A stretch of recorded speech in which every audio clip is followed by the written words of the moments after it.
Today, we're diving into a high-stakes political thriller straight out of the ancient world. We're talking about a single day, around 835 BC, when a secret plot that had been simmering for 6 years finally boiled over, leading to a crazy coup that completely reshaped the kingdom of Judah. So let's get right into it. We're actually going to start at the climax. Picture this. A queen, who, by the way, seized power through bloodshed herself, is now screaming treason as her entire reign just crumbles around her. So how on earth did we get to this point? Well, all the answers are right there in the verses of 2 Kings, chapter 11, and we're going to walk through them step by step. All right, let's hit rewind and go back to the beginning of that fateful day. Inside the Temple of Jerusalem, a plan that's been years in the making is finally unfolding. A hidden heir, a boy everyone thought was dead, is about to take back his throne. So 2 Kings 11, verse 13 really sets the stage. It gets into the specific ceremonies that made this 7-year-old boy, Joash, the legitimate king. We're talking acts of royal, religious, and popular significance. And these acts are what directly lead to the big confrontation that's about to happen. You know, this coronation was a really carefully orchestrated event. It had all these layers to make it legit. Of course, you've got the crown, that's the obvious symbol of royal authority. Then there's the anointing with oil, which was a sacred act, basically signifying that God had chosen him. Then you have the testimony, which was probably a scroll of the law, and this bound the new king to the covenant, that sacred promise between God and the nation. And finally, you get the public acclamation, the people cheering, which showed everyone was on board. You put all that together, and his claim was rock solid. But all this celebrating, the trumpets, the shouting, well, it's loud, and that noise carries, and it gets the attention of the one person the conspirators were really hoping to avoid, the reigning usurper, Queen Athaliah. Verses 14 and 15 describe how Athaliah literally follows the sound and walks directly into the heart of the rebellion. Just like that, the sacred temple becomes a political stage. The usurper comes face to face with the heir she was so sure she had gotten rid of 6 years ago.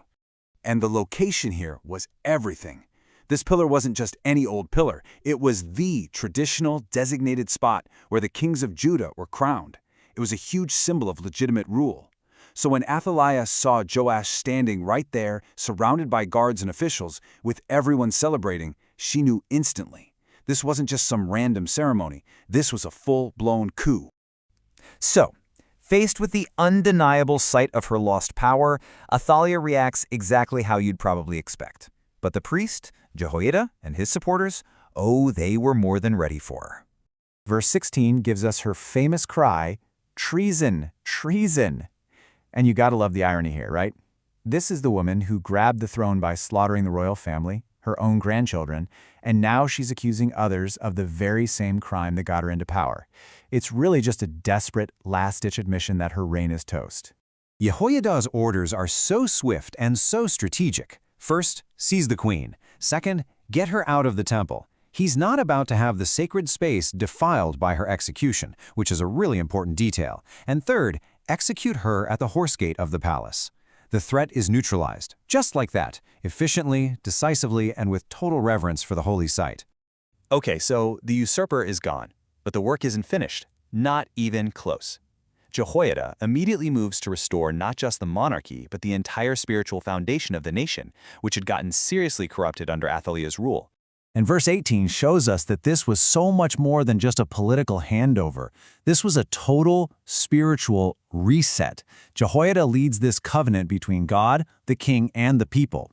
This act basically reaffirmed who they were as a nation and tied the king's authority directly to their faithfulness to God, purging all the Baal worship that Athaliah had brought in.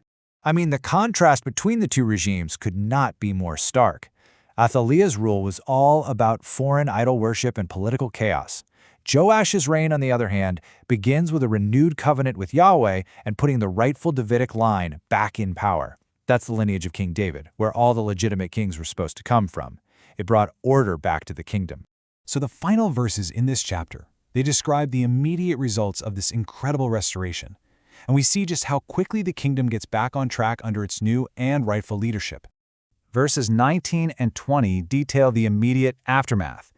The temple priesthood gets reorganized, the people are celebrating, and, this is a great line, the city was quiet.